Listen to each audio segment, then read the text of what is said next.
हम पढ़ रहे हैं माध्यमिक शिक्षा बोर्ड अजमेर द्वारा 11वीं एवं 12वीं कक्षाओं के हिंदी साहित्य विषय की में संकलित पाठ्य पुस्तक हिंदी साहित्य का संक्षिप्त इतिहास।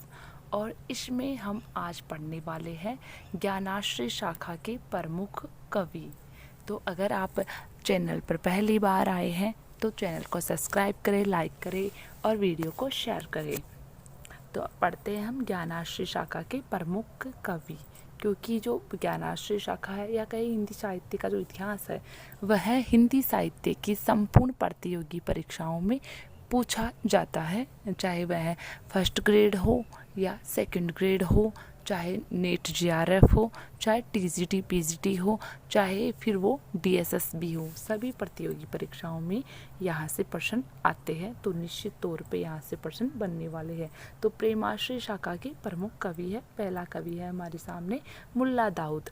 और मुल्ला दाऊद का जो समय है वह माना गया है 14वीं शताब्दी। मुल्ला दाऊद है वो काफ़ी इम्पोर्टेंट कवि है ज्ञानाश्रय शाखा के, और इनको प्रेमाख्यान काव्य परंपरा का आरंभ भी इन्हीं की रचना चंदाइन से माना गया है। तो इस कारण से भी मुल्ला दाऊद है वो काफ़ी इम्पोर्टेंट हो जाते हैं। सूफी काव्य परंपरा के पहले कवि है ये, और इनकी चंदाइन है वो पहली सूफी काव्य परंपरा की पहली रचना है। तो मुल्ला दाऊद या मौलाना दाऊद की रचना चंदाइन से सूफी प्रेमाख्यान काव्य परंपरा का आरंभ माना जाता है। तो यहाँ से प्रश्न पूछा जाता है, एक तो सीधा सीधा प्रश्न पूछा जाता है कि मुल्ला दाऊद की रचना कौन सी है, तो चंदाइन है। चंदाइन किसकी रचना है? मुल्ला दाऊद की है। प्रेम सूफी काव्य है ये, और ये प्रथम या कहेगी इसी से आरंभ है वो माना गया, तो वैसे भी इम्पोर्टेंट हो जाती है। चंदाइन का रचना काल भी पूछा जाता है, तो चंदाइन का रचना काल है वह 1379 ईस्वी है। और ये जो रचनाएं हैं सूफी काव्य परंपरा की, उनको क्रम काल के अनुसार सेट करने वाला प्रश्न है वो भी पूछा जाता है, तो वैसे भी इम्पोर्टेंट है। मुल्ला दाऊद रायबरेली जिले में डलमऊ के थे, वहीं चंदाइन की इन्होंने रचना की। तो इन्होंने जो चंदाइन है उसकी रचना रायबरेली में की थी, और वहाँ एक डलमऊ स्थान है, वहाँ पर इन्होंने इसकी रचना की थी, मगर ये इम्पोर्टेंट नहीं है। यह काव्य बहुत लोकप्रिय एवं सम्मानित था। दिल्ली के मखदूम शेख तकीउद्दीन रब्बानी जन समाज के बीच इसका पाठ किया करते थे। चंदाइन पूर्वी भारत में प्रचलित लोरिक, उसकी पत्नी मेना और उसकी विवाहिता प्रेमिका चंदा की प्रेम कथा पर आधारित है। तो इसकी जो विषय वस्तु है वो है लोरिक। लोरिक इसका नायक है, और जो नायिका है वो चंदा है, और लोरिक की पत्नी है वो मेना है, और जो चंदा है वो इसकी लोरिक की प्रेमिका है, और चंदा भी स्वयं विवाहिता है। तो इनके प्रेम की कथा पर आधारित ही है कथा वस्तु है। बीच बीच में चंदा को इस काव्य में पद्मावत की भांति अलौकिक सत्ता का प्रतीक बताया गया। तो बिल्कुल जितने भी काव्य ये सूफी काव्य है, उन सभी सूफी काव्यों में जो नायिका है उसको परमात्मा के स्वरूप में उद्घाटित किया गया है। तो यहाँ पर भी जो चंदा है उसको परमात्मा की तरह या कहेगी अलौकिक सत्ता के रूप में या उसके प्रतीक के रूप में बताया गया है। चंदाइन की भाषा परिष्कृत अवधी है, इम्पोर्टेंट है। जितने भी सूफी कवि है या सूफी रचनाएं हैं उनकी जो भाषा है वो अवधी ही है, और चंदाइन है उसकी जो भाषा है वो भी परिष्कृत अवधी है, जिससे लगता है कि 14वीं शताब्दी तक अवधी काव्य भाषा के रूप में परिष्कृत और प्रतिष्ठित हो चली थी। चंदाइन के छंद से एक दोहा उद्धृत है। तो चंदाइन है उसका एक दोहा है, वो है पियर पात जस बनजर रहेहु काप कुंबलाई, विरह पवन जो डोलेहु टूट परेहु घरहाई। तो ये इसका चंदाइन का एक दोहा था। अगले जो महत्वपूर्ण सूफी कवि है वो है कुतुबन, और कुतुबन है वो भी काफ़ी इम्पोर्टेंट है। कुतुबन का जो इनका जो समय है वो माना गया है 15वीं से 16वीं शताब्दी तक, और कुतुबन चिश्ती वंश के शेख बुरहान के शिष्य थे। तो इनके जो गुरु है वो शेख बुरहान थे, और जौनपुर के बादशाह हुसैन शाह के आश्रित थे। तो हुसैन शाह के ये आश्रित कवि थे। चौपाई दोहे के क्रम में कुतुबन ने मृगावती की रचना 1500 3 और 4 में की थी। तो जो कुतुबन है उन्होंने मृगावती नाम से सूफी काव्य है वो लिखा है, और ये जो काव्य है वो 1503 से 4 ईस्वी में लिखा गया है, और ये चौपाई और दोहा के क्रम में लिखा गया है। ये सोहरावर्दी पंथ में ज्ञात होते हैं। तो ये जो कुतुबन है वो चिश्ती वंश से संबंधित, तो चिश्ती वंश के जो शेख बुरहान है उनके शिष्य जरूर रहे, मगर इन्होंने जो पंथ है या कहे जो दर्शन है वह सोहरावर्दी संप्रदाय है उसको इन्होंने ग्रहण कर लिया था, ऐसा हमें ज्ञात होता है। इसमें चंदनगर के राजा गणपति देव के राजकुमार और कंचनपुर के राजा रूप मुरारी की कन्या मृगावती के प्रेम कथा का वर्णन है। तो जो मृगावती है उसकी जो कथा वस्तु है वो चंदनगर के राजा गणपति देव के राजकुमार और चंदनपुर की राजकुमार के राजा रूप मुरारी की कन्या मृगावती की प्रेम कथा से संबंधित है। इसमें नायक मृगी रूपी नायिका पर मोहित हो जाता है, उसकी खोज में निकल पड़ता है। अंत में शिकार खेलते समय सिंह के द्वारा मारा जाता है। यह रचना अनेक कथानक रूढ़ियों से युक्त है। इसकी भाषा प्रवाहमयी है। इस काव्य की प्रणति शांत रस में दिखाई देती है। इम्पोर्टेंट है भाई, जो मृगावती है ये इसका जो रस है वो प्रधान रस है। इसकी प्रणति किस रस में मानी गई है? तो शांत रस में मानी गई है, दिखाई देती है। ये इम्पोर्टेंट क्वेश्चन है। इसका एक जो छंद है वो भी हमारे आया है। तो रुक्मिणी पुनि वेश ही मरी गई, कुलवंती सतसु सती भई, बाहर वह भीतर वह होई, घर बाहर को रहे न जोई, विधि कर चरित न जाने आनु, जो सिरजा सो जाहि नियानु। तो ये इनकी रचना से संबंधित छंद था। अगले जो महत्वपूर्ण प्रेमाश्रय शाखा के कवि है वो है मलिक मोहम्मद जायसी। और मलिक मोहम्मद जायसी है वो सूफी परंपरा के सिरमौर कवि माने जाते हैं, और जो सूफी परंपरा का सिरमौर काव्य है वो पद्मावत माना गया है। तो काफ़ी प्रसिद्ध रचना लिखी है इन्होंने पद्मावत, जिस पर मूवी भी बन चुकी है। तो जायसी हिंदी के सूफी काव्य परंपरा के साधकों एवं कवियों के सिरमौर है। तो बिल्कुल ये इम्पोर्टेंट है। ये अमेठी के निकट जायस के रहने वाले थे, इसलिए इन्हें जायसी कहा जाता है। तो ये अमेठी है, उसके पास में जायस नगर नाम से एक गांव था या स्थान था, और उसी के ये रहने वाले थे। इस कारण से ये जायसी के नाम से जाने जाते हैं। उस स्थान के नाम से इनका नाम जायसी पड़ गया है। ये प्रसिद्ध सूफी फकीर शेख मोहिदी के शिष्य थे। तो इनके जो गुरु है वो कौन है? तो इनके गुरु शेख मोहिदी को माना गया है। जायसी अपने समय के सिद्ध फकीरों में गिने जाते हैं। अमेठी की राजघराने में इनका बहुत मान था। इनकी 3 रचनाएं उपलब्ध है, और ये जो तीनों रचनाएं काफ़ी इम्पोर्टेंट है। हर कंपटीशन एग्ज़ाम जो हिंदी साहित्य से संबंधित है उसमें ये रचनाएं पूछी गई है। पहली है अखरावट, आखिरी कलाम, दूसरी आखिरी कलाम है, और तीसरी पद्मावत। अखरावट है वो तो देवनागरी लिपि है, उसकी जो वर्णमाला है उसकी वर्णमाला के एक एक वर्ण को आधार बनाकर फिर इसमें जो चौपाई है उसमें एक सैद्धांतिक बातें हैं वो कही गई है। और जो आखिरी कलाम है, आखिरी कलाम में कयामत का वर्णन है। और पद्मावत में जो चित्तौड़ के राजा है रतन सिंह और जो रानी है पद्मावती, उसका वर्णन मिलता है। कहते हैं कि एक नवोपलब्ध काव्य कहावत भी इनकी रचना कहानावत भी इनकी रचना है, किंतु कहानावत का पाठ प्रमाणिक नहीं मिलता है। तो एक रचना कहानावत नाम से भी मिलती है, तो उसको भी इन्हीं की रचना मानते हैं, मगर उसकी प्रामाणिकता है वह संदिग्ध है। अखरावट में देवनागरी वर्णमाला के एक एक अक्षर को लेकर चौपाई में सैद्धांतिक बातें कही गई है। बिल्कुल इम्पोर्टेंट है, इनको आप नोट डाउन कर लेंगे, क्योंकि ये जो सूफी काव्यधारा के जो कवि है और इनकी जो रचनाएं हैं और रचनाओं का जो कथा वस्तु है, उनके नायक नायिका कौन है, रचना काल कौन सा है, कौन सी भाषा में लिखी है, कौन सी शैली में लिखी गई है, किस पर आधारित है, ये सारे क्वेश्चंस एग्जाम्स में बहुत बार पूछे जाते हैं, इम्पोर्टेंट है, तो इनको आप नोट डाउन कर लेंगे। आखिरी कलाम में कयामत का वर्णन है, बिल्कुल मैं बता भी चुकी हूँ। कवि के यश का आधार है पद्मावत, और जो जायसी है वो प्रसिद्ध हुए हैं तो पद्मावत के कारण हुए हैं। तो इनकी कीर्ति का आधार है इनका ग्रंथ पद्मावत है। इसकी रचना कवि ने 1520 ईस्वी में की थी और वैसे हिजरी संवत के अनुसार देखा जाए तो 927 हिजरी के आसपास इन्होंने इसकी रचना की थी। किंतु कुछ लोग 27 को 47 पढ़कर इसका रचनाकाल 1547 ईस्वी मानने के पक्ष में है।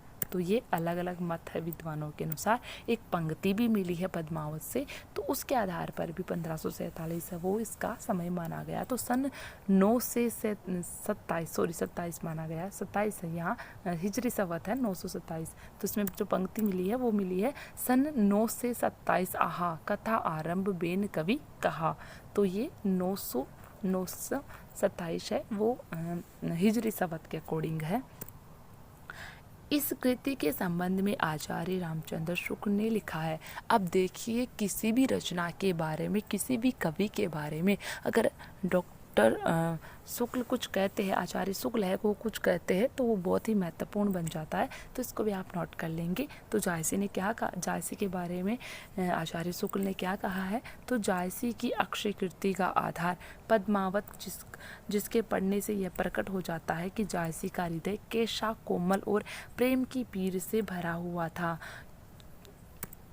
क्या लोक पक्ष में क्या अध्यात्म पक्ष में, दोनों ओर उसकी गूढ़ता, गंभीरता और सरसता विलक्षण दिखाई देती है। तो ये कथन पूछा जा सकता है देखकर कि ये कथन किसका है, तो ये वक्तव्य, ये कथन आचार्य शुक्ल का है। तो ये इम्पोर्टेंट है, इसको नोट कर लेंगे, ध्यान रखेंगे।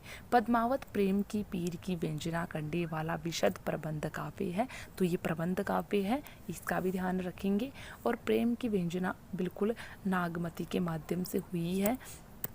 यह दोहा चौपाई में निबद्ध मसनवी शैली में लिखा गया है। तो दोहा चौपाई शैली में है। छंद कौन से है, तो दोहा चौपाई है।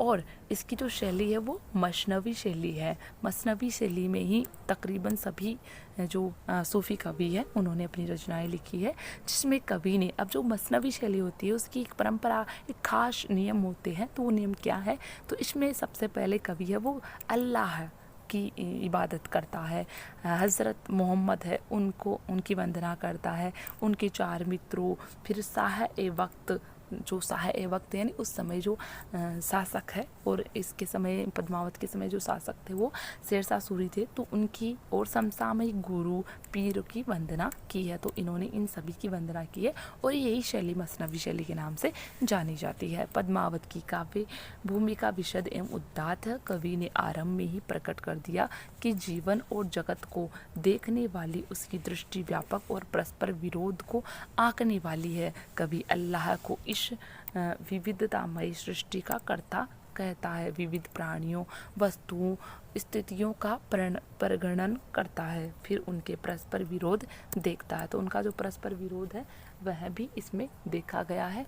तो इससे संबंधित कुछ पंक्तियां भी है। तो किन्हेसी नाग मुकही विष बसा, किन्हेसी मंत्र हरह जेहि डसा, किन्हेसी अमई जिये जेहि पाई, किन्हेसी विष जो मीचू तेहि खाई, किन्हेसी अखी मीठी रस भरी, किन्हेसी करई बेली बहुफ्री। उपयुक्त पंक्तियों में जायसी वस्तुओं का परस्पर विरोध दिखा रहे हैं। उनकी दृष्टि सामाजिक विषमता की ओर भी जाती है और वे क्या पढ़ते हैं कि नहीं सी कोई भिखारी कही धनी, कि नहीं सी संपत्ति विपत्ति सुन पुन धनी, काहू भोग भोगुती सुख सारा, कहाँ काहू भूख भवन दुख भारा। तो इस प्रकार से उन्होंने अमीर और गरीब है, भिखारी है, धनी है, उन सभी की स्थितियों को बताया। ये कब कोई अमीर हो जाता है तो कभी कभी गरीब भी हो जाता है, भिखारी भी बन जाता है। जैसे इन सबको अल्लाह का ही किया हुआ मानते हैं। पद्मावत की कथा चित्तौड़ के शासक रतन सेन और सिहलदीप की राजकन्या पद्मावती के प्रेम कहानी पर आधारित है। तो इसकी जो विषय वस्तु है वो किस पर आधारित है, इसके जो नायक नायिका है वो कौन है, तो इसके नायक है वो चित्तौड़ के शासक रतन सेन है, और सिहल देश की जो राजकन्या है पद्मावती वो इसकी नायिका है। और उन्हीं की प्रेम कथा पर यह जो पद्मावत है वह लिखा गया है। इसमें कवि ने कौशल पूर्वक कल्पना एवं ऐतिहासिकता का मिश्रण कर दिया है। इसमें अलाउद्दीन खिलजी द्वारा चित्तौड़ पर आक्रमण और विजय ऐतिहासिक घटना है। रतन सेन अपनी विवाहिता पत्नी नागमती को छोड़कर पद्मावती की खोज में योगी बनकर निकल पड़ता है। पद्मावती से उसका विवाह होता है। राघव चेतन नामक पंडित पद्मिनी के रूप की प्रशंसा अलाउद्दीन से करता है। अलाउद्दीन छल से रतन सेन को पकड़कर दिल्ली ले जाता है। गोरा बादल वीरतापूर्वक रतन सेन को छुड़ा लाते हैं। बाद में रतन सेन एक अन्य राजा देवपाल से लड़ाई में मारा जाता है। पद्मिनी और नागमती राजा के शव को लेकर सती हो जाती है। अलाउद्दीन जब चित्तौड़ पहुंचता है तो उससे उसकी राख मिलती है। जायसी ने इस प्रेम कथा को आधिकारिक एवं आनुषंगिक कथाओं के ताने बाने में बहुत सुंदर जतन से बांधा है। पद्मावत आद्यतन मानुष प्रेम अर्थात मानवीय प्रेम की महिमा व्यंजित करता है। हीरामन शुक शुरू में कहता है, मानुष प्रेम बहेउ बैकुंठी, नाही तह कहाँ छार भरी मुट्ठी। रचना के अंत में यह सार भरी फिर आती है। अलाउद्दीन पद्मिनी के सती होने के बाद चित्तौड़ पहुंचता है तो उसे राख ही मिलती है। सार उठाई लीनी एक मुट्ठी, तिनहि उठाई पीरिथमी जुट्ठी। तो कवि ने कौशल से यह मार्मिक व्यंजना की है कि जो पद्मावती रतन सेन के लिए पारस रूप है, वही पद्मावती अलाउद्दीन के लिए मुट्ठी भर धूल है। मध्यकालीन रोमांचक आख्यानों का कथानक प्राय बिखर जाता है, किंतु पद्मावती का कथानक सुसंगठित रहता है। पद्मावत में नगर वर्णन, षड ऋतु वर्णन, बारहमासा नक्षिक वर्णन केवल रूटी पालन के रूप में नहीं मिलता है। उसमें कवि की कल्पना सहृदयता के सहारे मार्मिक एवं करुण दृश्य विधान खड़ा करती है। पद्मावत में प्रकृति का प्रतीकात्मक उपयोग है, किंतु वह अपना स्वतंत्र व्यक्तित्व भी रखती है। जायसी ने नक्षिक वर्णन की विशेषता यह है कि वह मासल होते हुए भी मनुष्य की पार्श्विक वृत्तियों को उत्तेजित नहीं करता, बल्कि एक रहस्य और करुणा के लोक में हमें ले जाता है। पद्मावत का नागमती के विरह वर्णन का प्रसंग अत्यंत मार्मिक है। उसकी मार्मिकता का आधार मध्यकालीन नारी की विवशता, एक और नारी का विवश और पूर्ण आत्मसमर्पण, दूसरी ओर पुरुष द्वारा उसकी उपेक्षा। मार्मिकता का दूसरा कारण नागमती को लोक सामान्य भावभूमि पर स्थित करके उसके विरह का चित्रण करना है। वह रानी है, किंतु उसे जिस रूप में प्रस्तुत किया गया है वह मध्यकालीन सामान्य वर्ग की नारी का रूप है, राजभवन में रहने वाली नहीं। तो यहाँ पर जो ये सारी जो बातें बताई गई है, ये आप इन सारी चीज़ों को समझना है, क्योंकि यहाँ से जो पद्मावत है उसके संबंध में कौन सा असंगत है, कौन सा संगत है, इस प्रकार से उक्तियाँ देकर फिर पूछा जा सकता है। तो ये कथन है वो आ सकते हैं, तो इनको थोड़ा आप अच्छे से पढ़ लेना। अब कुछ पंक्तियाँ दे रखी है जो नागमती के विरह वर्णन से संबंधित है, जिसमें नागमती है उसको एक रानी के रूप में न बताकर एक सामान्य नारी के रूप में वर्णित किया गया है। जिसे सामान्य नारी चिंताएं करती है, विरह में तड़प उठती है, वैसे ही एक राजकुमारी नागमती है वो जो रानी नागमती है वह रानी होते हुए भी करती है। पूरव नक्षत्र सिर ऊपर आवा, हाँ बिनु ना है मंदिर को छावा, बरसे मग्गा जखोरी मोर दुई नैन चुए जसी ओरी। तो इस प्रकार से यह है पद्मावत का रचनाकार लौकिक कथा का वर्णन कहीं कहीं इस प्रकार करता है कि अलौकिक पर परोक्ष श्रद्धा का अर्थ संकेतित हो जाता है। जैसे मानसरोधक खंड का यह वर्णन, तो मानसरोधक खंड का वर्णन किया गया है। सरवर तीर पद्मिनी आई, खोपी छोरी कस मुकलाई, शशिमुख अंग मलय गिरी बासा, नागिन छप्पी लीनहि चहु पासा, ओनई गठा परि जग छाहा, शशि के शरण लीन जनु रहा। तो इस प्रकार से इन्होंने नागमती का वर्णन किया है।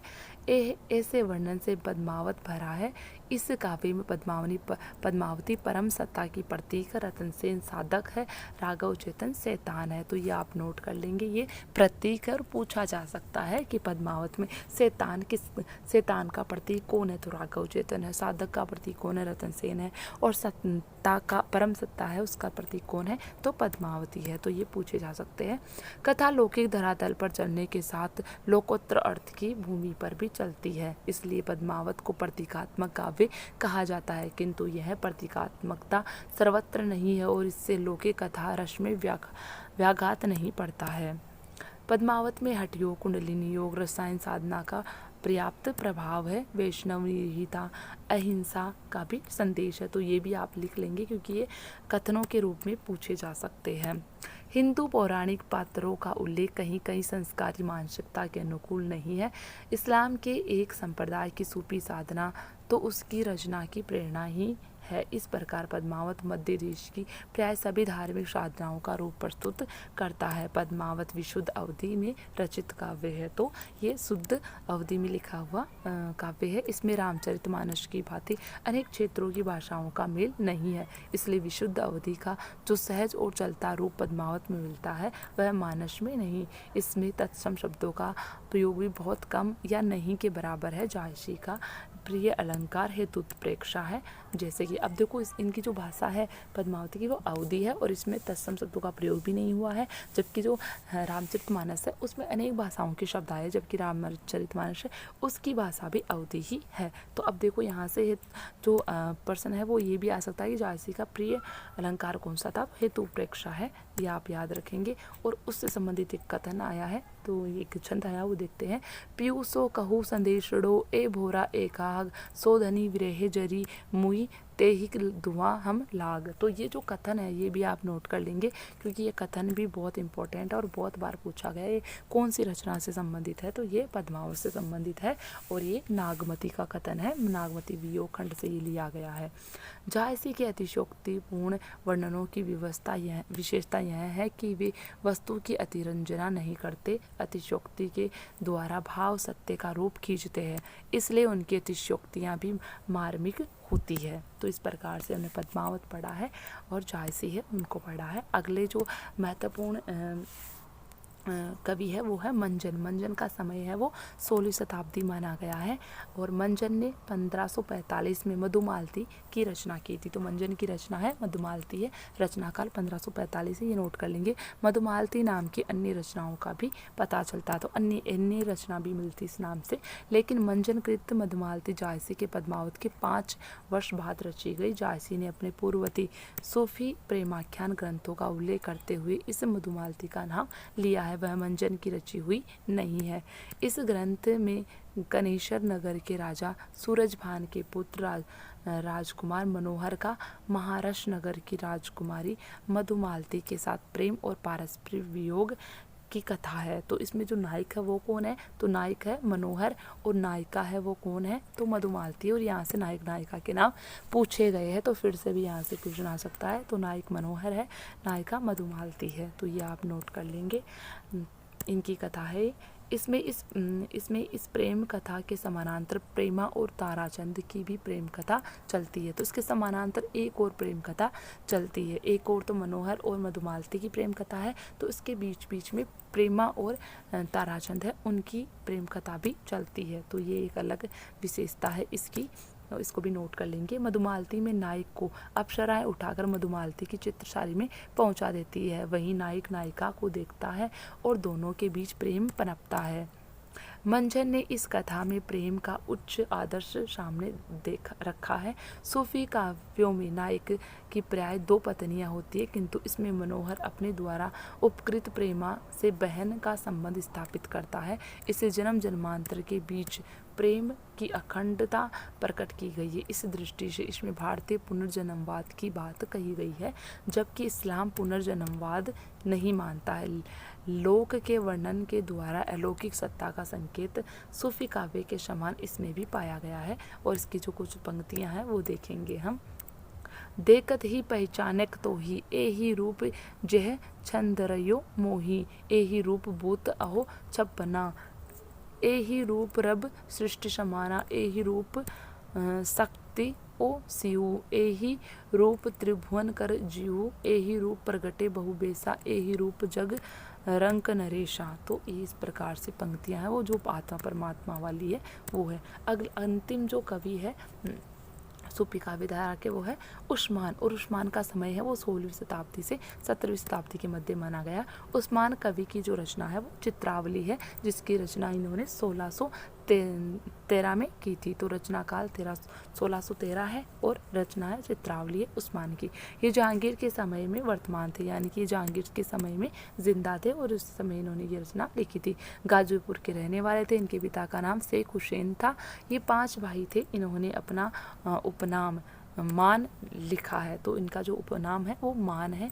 ये शाह निजामुद्दीन चिश्ती की शिष्य परंपरा में हाजी बाबा के शिष्य थे। तो इनके गुरु है वो हाजी बाबा माने गए। तो यहाँ से प्रश्न आया भी है उस्मान के गुरु का नाम क्या है, तो हाजी बाबा है। चित्रावली का कथानक कल्पना आश्रित है। इसमें नेपाल के राजकुमार सुजान एवं रूपनगर की राजकुमारी चित्रावली के साथ विवाह वर्णन अत्यंत सरस रूप में हुआ है। तो इसमें जो नायक नायिका है वो सुजान है और चित्रावली है। तो ये आप नाम याद रखेंगे। रचनाकार अपने रचना विधान में जायसी से प्रभावित रहता है। जायसी की ही पद्धति पर नगर सरोवर यात्रा दान महिमा आदि का वर्णन चित्रावली में हुआ है। इसमें सूफी और सूफी प्रेमाख्यानक इत्र काव्य की परंपराओं और काव्य रूढ़ियों का सुंदर प्रयोग हुआ है। इस काव्य में विरह वर्णन के अंतर्गत षड ऋतु का वर्णन सरल एवं मनोहर है। तो षड ऋतु वर्णन भी उन्होंने किया है। और उसमें देखो वसंत का वर्णन है। ऋतु वसंत नूतन बन फूला, जह जह भोर कुसुम रंग भूला, आही कहाँ सो भंवर हमारा, जेहि बिनु बसत बसंत उजारा, रात बरन पुनि देख न जाई, मानहु दवा देहि दिसि लाई, रतिपति दूर व ऋतुपति बली, कानन देह आई दल मली। तो ये इनके ऋतु वर्णन से संबंधित पंक्तियां हैं। इसके अतिरिक्त अब उस्मान के अतिरिक्त भी अन्य जो महत्वपूर्ण कवि है उनमें हम देखते हैं। इसके अतिरिक्त सूफी काव्य परंपरा के अन्य उल्लेखनीय कवि और काव्य इस प्रकार है। शेख नबी, और शेख नबी ने 1619 में ज्ञानदीप नाम की रचना लिखी है। और ज्ञानदीप है वो पूछी भी गई है, तो शेख नबी की है। और कासिम शाह ने 1731 में हंस जवाहिर लिखी है, ये भी इम्पोर्टेंट है। और नूर मोहम्मद ने 1744 ईस्वी में इंद्रावती लिखी है। और 1764 में अनुराग बांसुरी लिखी है। और अनुराग बांसुरी तो पर्सन आया हुआ है, तो इसको याद रखेंगे, नूर मोहम्मद की है।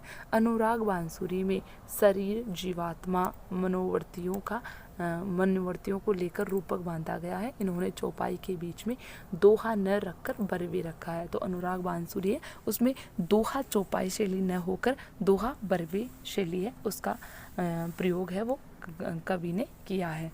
तो इस प्रकार से आज हमने प्रेमाश्री काव्य धारा के प्रमुख कवियों का अध्ययन किया। अगर वीडियो अच्छा लगा हो तो लाइक ज़रूर करें, शेयर करें, सब्सक्राइब करें। धन्यवाद।